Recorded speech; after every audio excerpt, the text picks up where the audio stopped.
So, for the last couple of months, I've been immersed in the world of AI and looking how we can use this for policy, for regulations, its ability to give us insights and predict outcomes. And when we think about regulations, really, from the moment we wake up, regulations affect every aspect of our lives.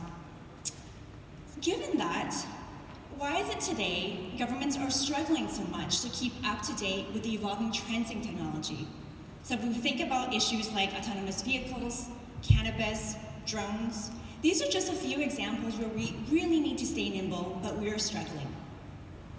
I mean, I can't blame the government. We have over 2,600 federal regulations alone. These are administered by over 40 different departments and agencies. They have connections and interlinkages with provinces, territories, other countries. And so while we know it's a best practice to, for example, regularly review our regulations, it's a really difficult task. And most of the time, we do that manually. So can you imagine that? So when the last federal budget asked us to do a federal review of all of our regulations, we set out to test a new way using AI. So we did something completely different. We put our problem areas, and then we asked the AI vendor community, some of which are represented today, to tell us, what can you do with this? What kind of insights can you generate and give to us? And it was astounding. A couple of weeks ago, we held a huge AI showcase where it was the vendors who pitched to us. What could they do with our problem, with the data we provided them, with our help?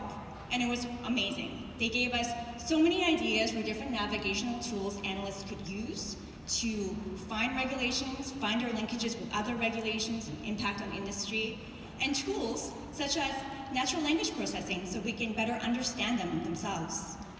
And if you think about it, we can apply this not just for regulations really, but for all policy development in areas where we have a large amount of text and we need to derive insights quickly.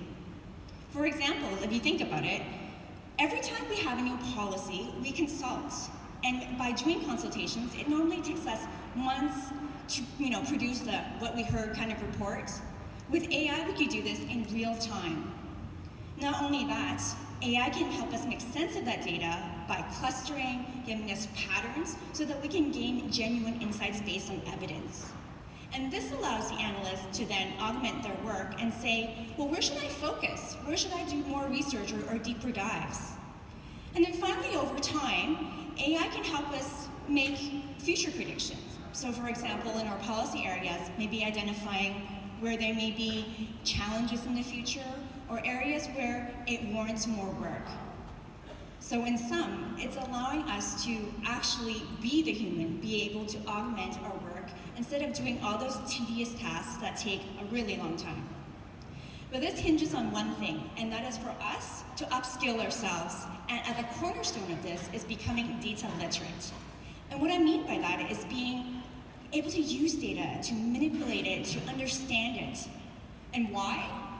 Because data is the fuel for AI, and we have to make sure that our data is as inclusive as possible.